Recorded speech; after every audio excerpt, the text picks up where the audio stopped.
Nah, kalau sudah dipahami konsepnya seperti ini, maka tolong yakini betul ya. Kita harus kenali dulu diri kita. Jangan-jangan sudah puluhan tahun jadi manusia, nggak kenal dirinya sendiri. Karena tidak tahu siapa dirinya, nggak paham fungsi hidupnya. Nggak tahu mata untuk apa, tangan untuk apa, kaki untuk apa. Padahal sudah puluhan tahun hidup kan.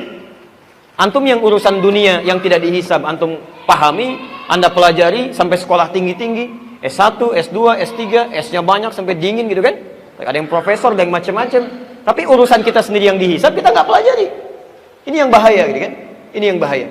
Nah teman-teman sekalian, kalau sudah paham dalam diri kita ada nafsu dan takwa, itu tandanya setiap aktivitas kita akan selalu dihadapkan pada dua pilihan ini. Anda mulai bangun tidur, itu pasti sudah mikir tuh. Karena dua dorongan itu mengarahkan pada dua hal itu. Nggak percaya silahkan. Baru bangun tidur sudah milih itu. Begitu bangun, tlek, apakah mau gosok begini atau langsung diam begini? Apakah ke kamar mandi dulu atau misalnya ke wastafel dulu?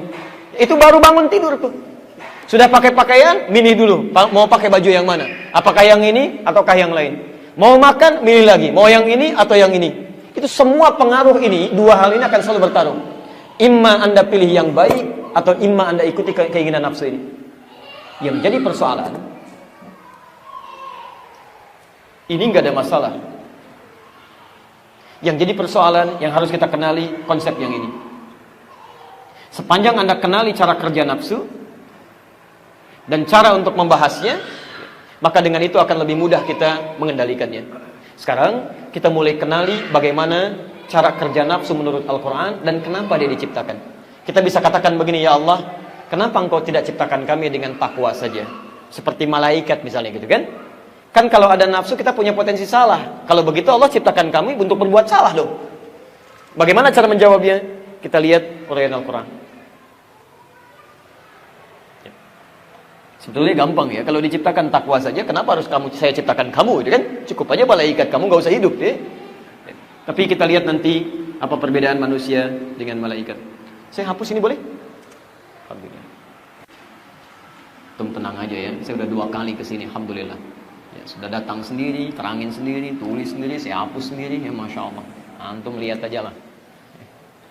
Alhamdulillah. Baik. Pertama, teruskan ayatnya. Quran surah 91 masih di ayat 7 sampai 10. Ya, sekarang lihat ayat 8 sampai dengan 10-nya. Ayat 9 ya, maaf ya. Ini sudah.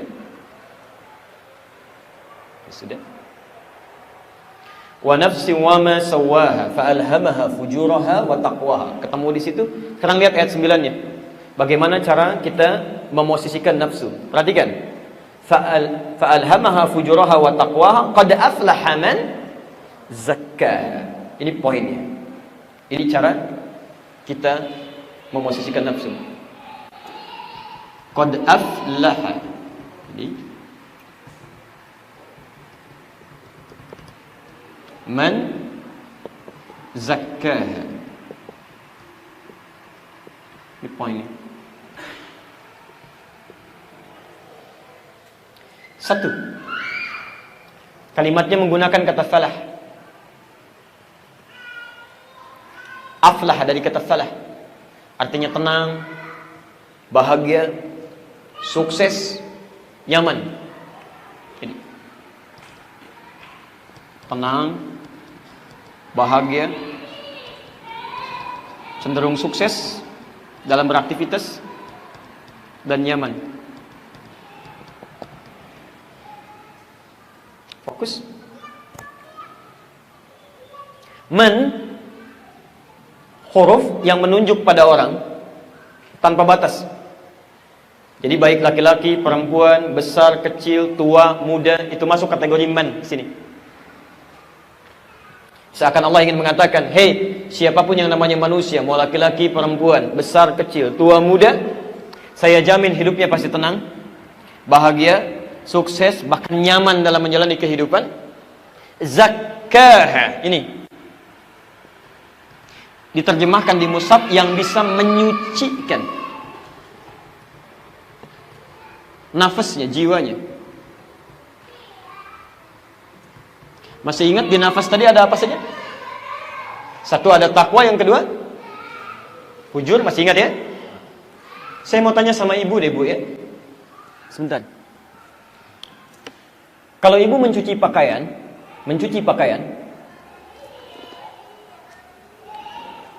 yang dihilangkan tuh kotorannya atau pakaiannya? Kotorannya kan ya? Bukan pakaiannya ya? Kalau pakaiannya dihilangkan, Masya Allah nggak akan selesai-selesai gitu kan? Ada kotoran buang gitu kan? Taib. Yang dihilangkan kotorannya, bukan pakaiannya. Perhatikan, Allah seakan ingin memberikan gambaran pada kita. Saat Allah menciptakan nafsu itu, bukan ingin menjadikan manusia menjadi kotor, bukan. Tapi ingin membuang sifat-sifat potensi yang tidak baik yang ada pada dirinya. Dengan cara menciptakan nafsu itu, mengangkat supaya takwanya itu muncul. Bahasa paling gampangnya begini. Saat Allah ciptakan takwa, ini ada sifat baik, saya turunkan, saya hapus sebentar.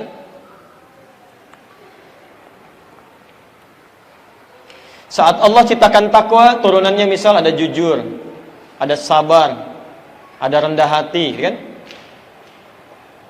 Allah ciptakan lawannya tadi, nafsu, fujur. Jujur lawannya apa? Bohong, kan? Dusta. Sabar lawannya? Marah, misalnya, kan? Rendah hati lawannya? Sombong. Ini pasti nih ya. Setiap diciptakan sifat baik di takwa, diciptakan lawannya, di fujur. Selalu begini. Jadi ketika Anda diarahkan pada kejujuran, sisi lain mengajak pada kebohongan. Ketika Anda dilatih untuk sabar, yang lain melatih Anda untuk marah, meminta Anda untuk marah. Paham sampai sini? Nah, perhatikan kalimat Qur'annya. Qad aflaha man zakkaha. Kata Allah, saya ciptakan sifat-sifat ini bukan ingin menjadikan Anda jelek, bukan. Saya ciptakan sifat bohong bukan ingin menjadikan Anda pembohong, bukan. Bukan menjadikan Anda pemarah, bukan. Bukan menjadikan Anda sombong, tidak. Tapi untuk melatih yang baik-baik ini supaya muncul. Zakkaha, cuci sifat jelek-jelek yang ada pada diri manusia, potensi nafsu tadi. Yang ini saya ciptakan untuk melatih yang takwanya supaya muncul, bukan ingin menjadikan Anda jelek. Dicuci yang jelek ini supaya tampil pakaiannya bagus. Bohong diciptakan untuk menguji supaya yang jujur itu muncul. Sebab kalau bohong nggak diciptakan, bagaimana ketahuan jujur? Kalau tidak ada sifat marah, nggak akan diketahui sabar, Pak. Silahkan, bagaimana Anda bisa menguji kesabaran kalau nggak diciptakan marah? Kalau tidak ada sombong, nggak akan ketahuan rendah hati. Karena itu saat Allah menciptakan sombong di nafsu, bukan ingin menjadikan nafsunya kotor, bukan. Tapi supaya dicuci yang kotornya, muncul sifat baiknya. Sombong diciptakan untuk melatih sifat rendah hati di takwa supaya muncul. Katalis kalau dalam bahasa kimia. Jadi mohon maaf, rumus cepatnya kata Quran, qad aflaha, akan tenang kehidupan seseorang, nyaman dia, sukses dalam beraktivitas, damai hidupnya, zakkaha, jika dalam kesehariannya saat dihadapkan pada hal yang tidak baik itu, dia bisa mencucinya dengan mendatangkan lawannya. Misal, ini agak rumit sedikit ya, saya sederhanakan supaya mudah dipahami. Fokus sebentar. Saya ambil satu ya, marah misalnya. Lawannya apa? Sabar. Lihat rumusnya. Allah tidak menciptakan marah kecuali untuk melatih supaya sabar muncul. Caranya supaya hidup Anda tenang, nafsu ini bisa ditekan, salah satu caranya, lihat rumusnya, cara kerjanya ya. Cara kerjanya, setiap muncul marah, kata Quran, cepat cari lawannya untuk dimunculkan. Pahami oleh kita bahwa marah itu diciptakan bukan ingin menjadikan dia pemarah, tapi supaya melatih sifat sabar di saya muncul. Di setiap muncul yang jelek-jelek, cepat cari lawannya. Sucikan itu dengan sikap baik kita, itu poinnya. Suami pulang ke rumah Bu ya, misal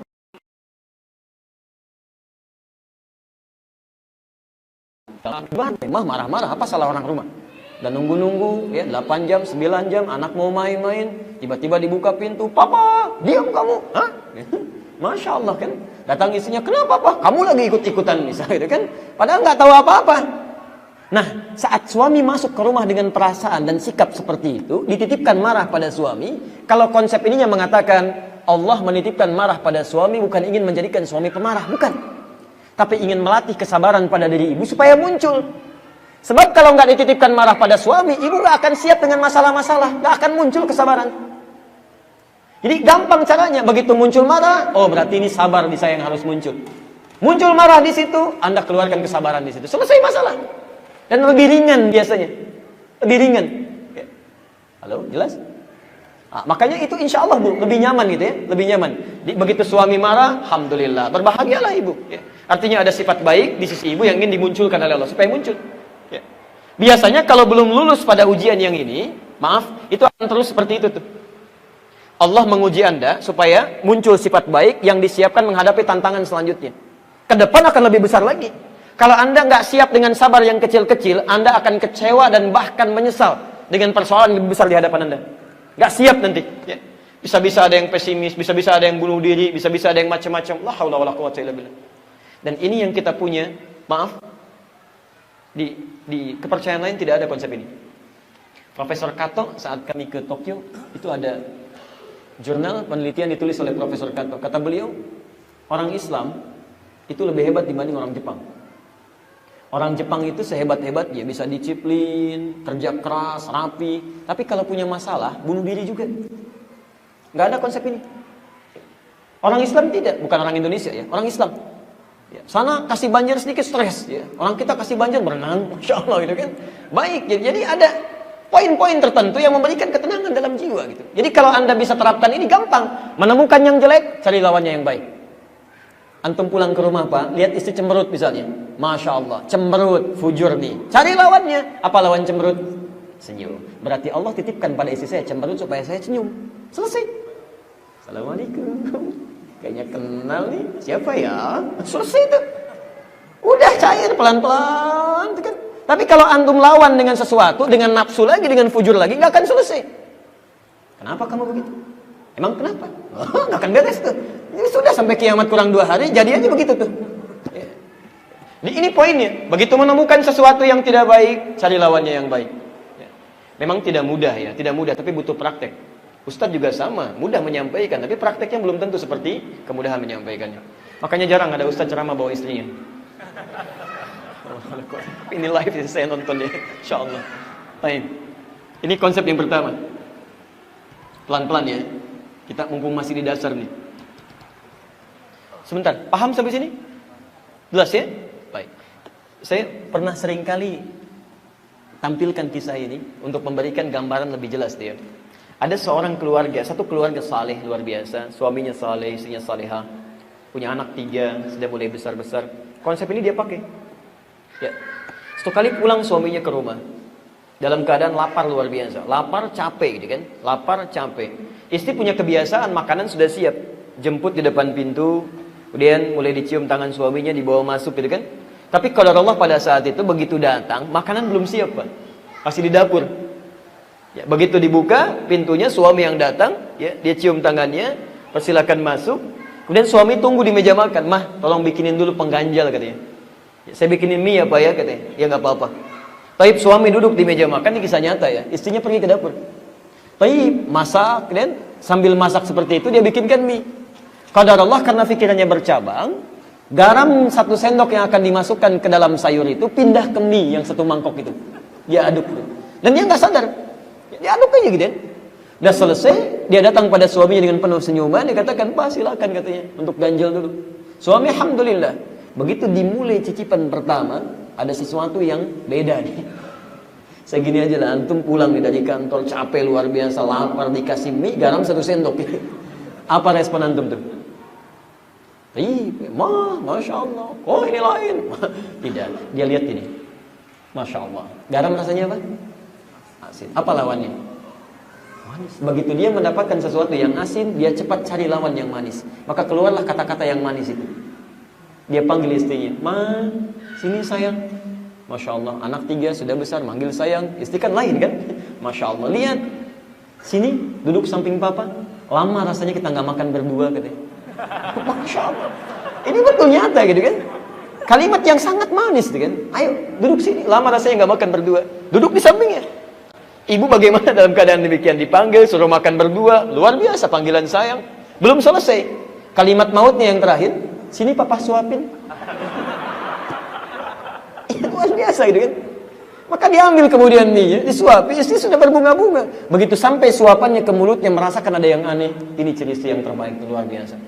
Jatuh istrinya, jatuh kemudian mencium kaki suaminya, menangis dia. Maafkan saya Pak, Mama nggak sengaja, maafkan saya. Kata suami, jangan begitu kan. Ini kan Papa cuma bilang ramah rasanya, kita nggak makan berdua. Sudah selesai. Akhirnya apa yang terjadi? Gara-gara asin garam itu 1 sendok, cinta tumbuh bersemi. hilang itu garam, hilang itu lapar, keduanya pergi ke dapur, masak sama-sama, Pak. Alhamdulillah gitu kan. Kadang-kadang Allah titipkan garam cuma setetes untuk memunculkan cinta kasih yang luar biasa. Yang jadi masalah garam 1 sendok karena kebanyakan ngaduk gitu kan. Yang terjadi masalah ini, masalah itu, masalah ini, masalah itu. Orang masalah cuma selesai dengan senyuman 3 detik, ada orang 3 tahun udah selesai-selesai. Ini poinnya. Teorinya memang mudah, prakteknya kita usahakan. Jelas sampai sini? Anda ikuti nafsu, cemberut, lawan dengan marah. Ini lawan dengan pukulan, lawan dengan melotot. Wa qad khaba man dassaha. Khaba itu.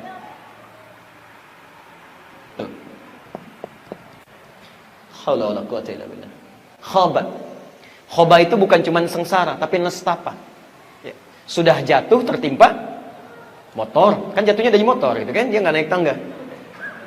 Naik, jatuh, ketimpa lagi, jatuh, ketimpa. Artinya apa? Merasakan penderitaan yang bertubi-tubi. Ya. Jadi kalau orang tidak kenal dengan konsep ini, baru masalah kecil aja sudah nggak enak. Apalagi nggak mau diselesaikan. Ya. Mohon maaf, ya. Suami pulang agak terlambat kan, penampilan agak kurang seperti biasanya, mulai muncul. Nggak beres nih. Tapi nggak beres tuh nggak mau nanya. Terus dibawa sampai malam. Malam nggak mau nanya lagi, besoknya terus jadi masalah. Jadi masalah. Itu khaba namanya. Keadaan tersiksa. Ada tidak adanya jadi masalah. Jadi persoalan di sini. Karena itu teman-teman sekalian, yang pertama, dalam bahasan cara kerja nafsu yang pertama, kita mesti paham, nafsu diciptakan oleh Allah. Pada asalnya bukan ingin membuat kita bermasalah, tapi ingin menguji atau menjadi katalis untuk meningkatkan sifat baik dalam takwa supaya muncul. Paham sampai sini? Karena itu kalau menemukan sifat-sifat dan sikap yang tidak baik dalam kehidupan, cepat cari lawannya. Cepat cari lawannya. Jelas di sini? Alhamdulillah. Minimal kita akan tenang. Saya beri contoh begini ya. Anda punya masalah dengan orang. Dia mencela misalnya kan, mencela, menghina Anda dan sebagainya. Tayyib. Anda maafkan misalnya. Ya, maafkan, sudah. Cela lawannya, sabar. Saya maafkan dia. Tapi dia nggak mau minta maaf. Tolong pahami konsep ini ya. Ketika Anda maafkan orang, memunculkan sifat takwa itu, maka yang pertama urusan Anda selesai dengan dia. Selesai. Karena urusan Anda selesai dengan dia, maka Allah akan hilangkan segala sekat di hati Anda. Anda nggak akan pikirin dia lagi, Anda lebih tenang lagi, Anda lebih nyaman lagi. Tapi urusan dia sebelum minta maaf pada Anda, belum selesai dengan Anda dan belum selesai dengan Allah Subhanahu wa Ta'ala. Jadi kalau orang selalu memunculkan sifat nafsunya, dia semakin gelisah, semakin nggak nyaman. Anda beruntung nggak mikirin dia, tapi Anda selalu akan dipikirkan oleh dia. Tidurnya nggak enak, nggak nyaman, bikin status tentang Anda, padahal Anda nggak ada masalah. Nggak nyangka orang ini, nyangka tuh, ditulisin, terus muncul begitu, terus, dan nggak akan nyaman. Dan setiap dia mengungkit Anda, Anda untungnya luar biasa. Setiap disebutkan nama Anda, pahala dia diberikan pada Anda, dosa Anda diambil sama dia. Jadi nggak ada ruginya. Gak ada ruginya. Hadis riwayat Muslim nomor hadis 5611. Tukhadhu hadha min hasanati wa hadha min hasanati.